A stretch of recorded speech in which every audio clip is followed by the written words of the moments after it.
Alright y'all, here we have a little ramp patch. I don't know if you can see, but kind of scattered up this whole mountainsides are little ramp patches scattered about.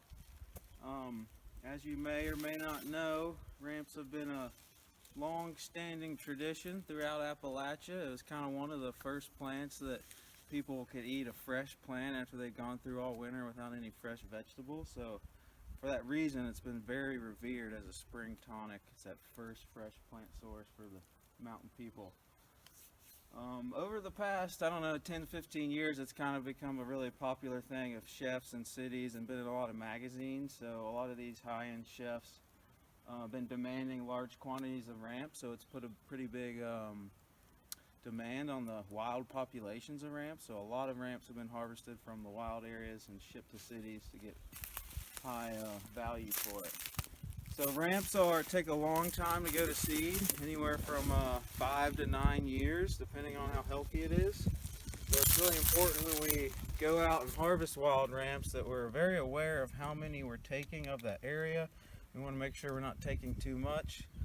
The Great Smoky Mountains National Park did a study, I think it finalized in 2004, and they claim that in order for a ramp patch to not diminish in size, it can only 1/10 of that patch can be harvested out of every 10 years.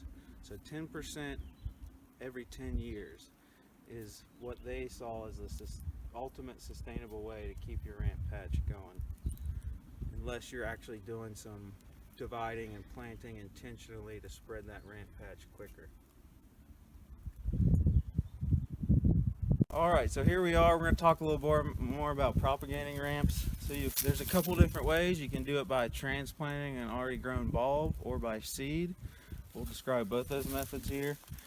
Here you can see we have a couple really thick areas of ramps. Like if you look in here, you can see how dense that cluster is there. Those bulbs are just right up against each other, all in one little spot, which can happen when a seed ball drops and they all germinate, or they're dividing by splitting up the rhizomes. So when you have a scenario like this, sometimes if those get too old, you can have what they call a dead out or dead center, and the center will start to die back. So one good method of sustainably propagating your ramps is to find one of these thicker patches in a bigger ramp patch, and you can dig out that little patch of ramps,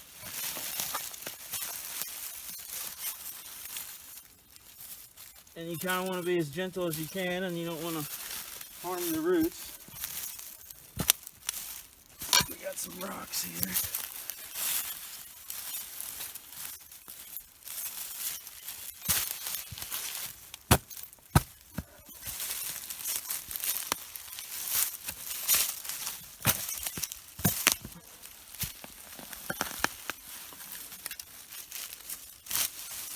So you can just kind of lift up that area, gently pull out some of these roots here.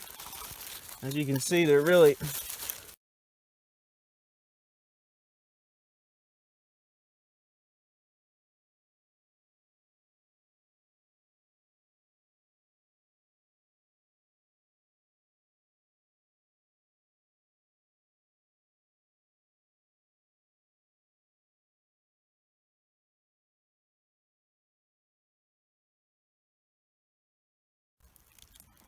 So here we have a ramp seed pod. Most of the seeds had already fallen.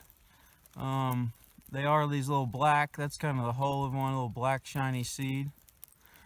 But so this is where the ramp seeds lay. They typically ripen around August, September into the summer. And another great way to propagate ramps is by seed. Especially you can collect a large quantity of seed pretty quick, and actually most of that seed in the wild, only about 5% is going to actually get soil contact, germinate, and grow into a ramp. A lot of them get eaten by animals or don't make that soil contact. So a good way to plant a lot of ramps at once is you can find a patch, a bed, 3 foot wide by however long works for you.